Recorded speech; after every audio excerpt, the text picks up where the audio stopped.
नमस्कार. आवाज माझा वृत्तवाहिनीत आपल्या सगळ्यांचं स्वागत. वळूयाच्या काही ठळक घडामोडींकडे. दुष्काळग्रस्तांच्या छावणीतील शेतकऱ्यांना मिळाला रोजगार. 300 जणांना सार्वजनिक बांधकाम विभागाची रोजंदारीची कामं.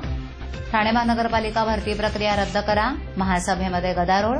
आणि दारुड्या माथे फिरून पेटवला नारळाचा ट्रक.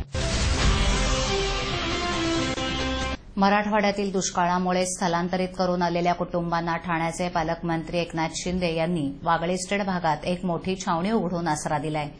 या ठिकाणी सर्व सुविधा उपलब्ध करून दिल्या असल्या तरी प्रत्येकाच्या हाताला काम मिळेल आणि स्वकमाईतून 4 पैसे गाठीशी बांधण्याची संधी पालकमंत्र्यांनी या गरीब शेतकऱ्यांना उपलब्ध करून दिल्यामुळे त्यांच्या चेहऱ्यावर समाधान पसरलंय. अशा स्वरूपाची ही दुष्काळग्रस्तांसाठी उभारलेली मुंबई परिसरातील पहिलीच छावणी आहे. सुमारे 2 महिने हे लोक या ठिकाणी राहू शकतील अशी व्यवस्था करण्यात आली आहे. यामध्ये त्यांच्या दैनंदिन गोष्टी, स्वयंपाक, प्रातःविधी, राहणं झोपणं, पिण्याचं पाणी, वीज, वैद्यकीय मदत, अन्नधान्य या सगळ्यांची चांगली सुविधा देण्यात आली आहे. संपूर्ण छावणीसाठी एक बोरिंगही घेण्यात आलंय. शौचालयाची आणि मैला साफ करण्याची व्यवस्थाही पालिकेच्या मदतीनं करण्यात आली आहे. या स्थलांतरितांना कुठलाही त्रास होऊ नये म्हणून पोलिसांनाही आवश्यक सूचना देण्यात आल्या आहेत.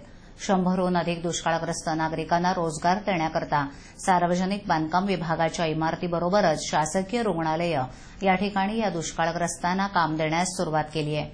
गावामध्ये दुष्काळजन्य परिस्थिती असताना गाव सोडून आलेल्या मुखेडमधील गुड्डू, सुंदरबाई आणि लक्ष्मण सारख्या शेकडो हातांना काम मिळालंय. अशा प्रकारचं काम करत असतानाच शिवसेनेच्या माध्यमातून अनेक योजना राबवण्यात येत असल्याचं जिल्ह्याचे पालकमंत्री एकनाथ शिंदे यांनी सांगितलं. ठाणे महानगरपालिका हद्दीत घर घेताय का? मग ते अनधिकृत तर नाही ना, याची खातर जमा करा. अनधिकृत घर घेणं हा विकणाऱ्यासोबत विकत घेणारा देखील तितकाच दोषी असतो. तेव्हा घराची डोळस खरेदी करा. आपली कुठे फसवणूक तर होत नाही ना, यासाठी ठाणे महानगरपालिका मुख्यालयातील 4थ्या मजल्यावरील बांधकाम विभागात घराचा सर्वे नंबर, टिक्का नंबर याची खातर जमा करा. घराचं स्वप्न अवश्य करूया साकार, पण अनधिकृत घराचा नका करू कधीही विचार. अधिकृत घर म्हणजे उद्याची देखील निश्चिंती. अनधिकृत घराचे दार म्हणजे डोक्यावर कधीही तोडण्याची टांगती तलवार. जगणं तुमचं होऊ दे सुरेल गाणं, स्वच्छ सुंदर आणि अधिकृत घरांचं हजरं ठाणं. ठाणे महापालिकेतर्फे जनहितार्थ प्रसारित.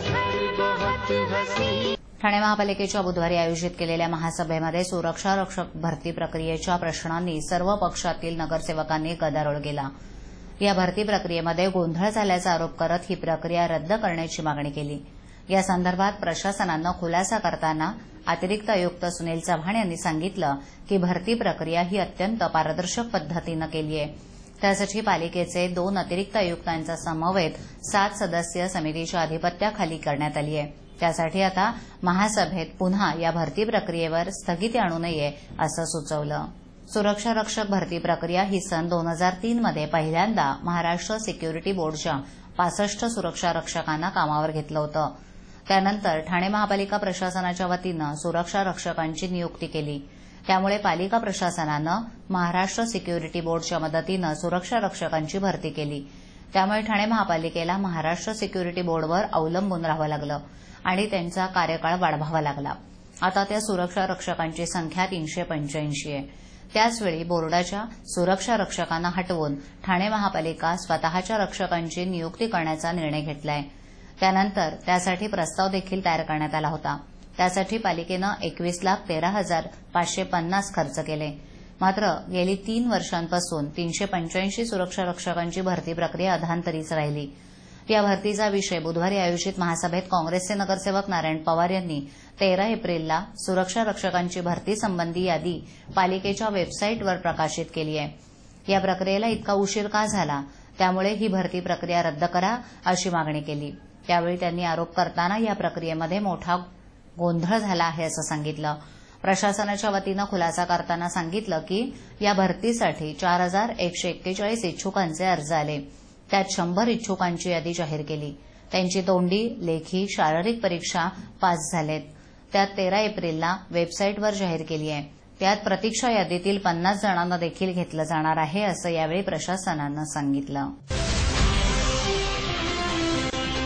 जिल्हाधिकारी कार्यालयाच्या संकेतस्थळावर माहिती उपलब्ध करून ठाणे जिल्ह्यातील ठाणे, भिवंडी, कल्याण या तालुक्यातील खाडीमधील यांत्रिक साधनांद्वारे रेती उत्खननासाठी राखीव असलेल्या जागांवरून रेती काढण्यासाठी ऑनलाईन पद्धतीनं लिलाव करण्यात येणार आहे. या लिलावासंदर्भातील माहिती ठाणे जिल्हाधिकारी कार्यालयाच्या संकेतस्थळावर उपलब्ध करून देण्यात आली असून तिथून याविषयीची माहिती घेण्याचं आवाहन जिल्हाधिकारी डॉ. अश्विनी जोशी यांनी केलं आहे. त्यामुळे ठाण्यातील रेती उत्खननासाठी राखीव भागातून पुढील महिन्यात रेती काढण्यास सुरुवात होऊ शकणार आहे. ठाणे जिल्ह्यातील खाडीतून मोठ्या प्रमाणावर अनधिकृत रेती उपसा होत असून त्याबरोबरीनं आता अधिकृत रेती उपसा करण्यास जिल्हाधिकारी कार्यालयाकडून मंजुरी देण्यात आली आहे. जिल्हाधिकारी कार्यालयाच्या संकेतस्थळावर या प्रक्रियेची माहिती उपलब्ध करून देण्यात आली असून नोंदणी प्रक्रियेपासून लिलाव प्रक्रियेपर्यंतची माहिती यावरून देण्यात येणार आहे. लिलावामध्ये भाग घेणाऱ्या व्यक्तीला प्रत्येकी रेती उपगटासाठी प्रपत्रामध्ये नमूद करण्यात आलेली रक्कम अनामत असून ती ऑनलाईन पद्धतीनं भरावी लागणार आहे. याविषयी जिल्हाधिकारी कार्यालयानं कार्यशाळा आयोजित करून ही प्रक्रिया इच्छुकांना समजावून दिली आहे. त्यामुळे पुढील महिन्यामध्ये ठाणे, भिवंडी आणि कल्याण खाडीमध्ये अधिकृतपणे रेती उपसा सुरू होणार आहे. संजय गांधी राष्ट्रीय उद्यानालगत असलेल्या पातलीपाडा येथील पालिकेच्या 442 हेक्टर जागेवर आता निसर्ग उद्यान उभारण्याचा मार्ग मोकळा झाला आहे. ठाणे महापालिकेचे आयुक्त संजू जयस्वाल आणि मुख्य वनसंरक्षक विकास गुप्ता यांनी बुधवारी या भागाची संयुक्त पाहणी करून हा निर्णय घेतला. वन विभागाच्या नियमानुसार या ठिकाणी निसर्ग उद्यान पर्यटकांसाठी उभारण्यात येणार आहे. हे आवडीचं ठिकाण म्हणून ओळखले असलेल्या येऊरच्या जंगलामध्ये आदिवासी संस्कृतीचं दर्शन घडवण्याचा प्रयत्नही पालिका आणि वन विभागाच्या संयुक्त प्रयत्नातून होणार आहे. ठाणे शहर लगतचा संजय गांधी राष्ट्रीय उद्यानाचा परिसर येऊरचं जंगल म्हणून ओळखलं जात असून या भागामध्ये पर्यटकांचा मोठा राबता असतो. पर्यटकांना जंगलाचं आणि येथील आदिवासी संस्कृतीचं ज्ञान व्हावं याकरता इथे वेगवेगळे उपक्रम राबवण्याचा निर्णय पालिका आणि वन विभागाच्या वतीनं घेण्यात येत आहे. या संदर्भात गेल्या आठवड्यात राज्याचे वनमंत्री सुधीर मुनगंटीवार आणि ठाण्याचे पालकमंत्री एकनाथ शिंदे यांची बैठक झाली होती. या पार्श्वभूमीवर बुधवारी पालिका आयुक्त संजय जयस्वाल आणि मुख्य वनसंरक्षक विकास गुप्ता यांनी संयुक्त पाहणी करून या संदर्भात निर्णय घेतलेत. पातलीपाडा येथील ही जागा संजय गांधी राष्ट्रीय उद्यानाच्या कक्षेत येत असल्यानं त्याचा विकास रखडलाय. या पाहणी दौऱ्यादरम्यान या उद्यानाचा मार्ग मोकळा झाला असून वन खात्याच्या नियमानुसार प्रसिद्ध वास्तुविशारद आणि भूरचनाकार अरुणकुमार यांच्याकडून निसर्ग उद्यानाचे आराखडे तयार करण्यात येणार आहेत. या आराखड्यांना वन खात्याची मंजुरी मिळाल्यानंतर निसर्ग उद्यान उभारण्याची कार्यवाही पालिका स्वखर्चातून करणार आहे. सर्वसामान्य नागरिकांना वनविषयक बाबींचं ज्ञान व्हावं, विविध पक्ष्यांची माहिती मिळावी, औषधी वनस्पतींची माहिती व्हावी, अशा प्रकारे निसर्ग उद्यानाची रचना करण्यात येणार आहे. स्वप्नील जोशी, तरुण, सुपरहिट, विश्वासार्ह आणि सगळ्यात वेगानं वाढणारा brand. Ready ready ready. TJSP, तरुण, फायनान्शियली स्ट्रॉंग, तुमचा विश्वास जपणारी आणि सगळ्यात वेगानं वाढणारी सहकारी बँक. ब्रँड म्हणजे स्वप्नील जोशी आणि बँक म्हणजे TJSP. मद्य पिऊन धिंगाणा घालणाऱ्या तरुणाला पोलिसांनी ताब्यात घेऊन रात्री उशिरा सोडून दिलं. मात्र नंतर हातात नंगी तलवार घेऊन तक्रारदाराला धडा शिकवण्याच्या नादात त्यानं रस्त्यावर उभा नारळ भरलेला ट्रकच पेटवून दिला. हा धक्कादायक प्रकार ठाण्यातील वागळे इस्टेट परिसरात घडला. त्यानंतर पुन्हा पोलिसांनी या माथेफिरूला अटक करून त्याची रवानगी कोठडीत केली. सुदैवानं वेळीच ट्रकची आग आटोक्यात आल्यानं पुढील अनर्थ मात्र टळला. उमर मकबूल अहमद शेख असं या माथेफिरू तरुणाचं नाव असून तो ठाण्यातील वागळे इस्टेट परिसरात राहतो. मद्याच्या नशेत चूर असलेला उमर शेख वागळे भागात रस्त्यावर धिंगाणा घालत येणाऱ्या जाणाऱ्या नागरिकांची तसंच महिलांशी उद्धट वर्तणूक करत होता. काही नागरिकांनी त्याला समज देण्याचा प्रयत्न केला तरीही त्याचा उन्माद कमी होत नसल्यानं नागरिकांच्या तक्रारीनंतर वागळे पोलिसांनी त्याला प्रतिबंधात्मक कारवाई म्हणून ताब्यात घेऊन रात्री उशिरा सोडून दिलं. परंतु पोलिसांच्या कारवाईनं संतापलेल्या उमरनं हातात तलवार घेऊन पुन्हा तक्रार करणाऱ्या शोधण्यास सुरुवात केली. परंतु त्याला कोणीच सापडत नाही म्हणून रागाच्या भरात त्यानं वागळे इस्टेट रोड नंबर 33 इथे रस्त्यावर उभ्या केलेल्या नारळ भरलेल्या ट्रकला आग लावली. सुदैवानं अग्निशमन दलानं वेळीच आगीवर नियंत्रण मिळवल्यानं अनर्थ टळला. मात्र भर रस्त्यात ट्रक पेटल्यानं तब्बल 15,27,000चं नुकसान झाल्याची तक्रार ट्रक चालक म्हणजे गौडा यानं पोलिसात दिल्यानं तातडीनं पोलिसांनी माथेफिरू उमरला अटक केली. आजच्या ठळक घडामोडी शेवटी पुन्हा एकदा.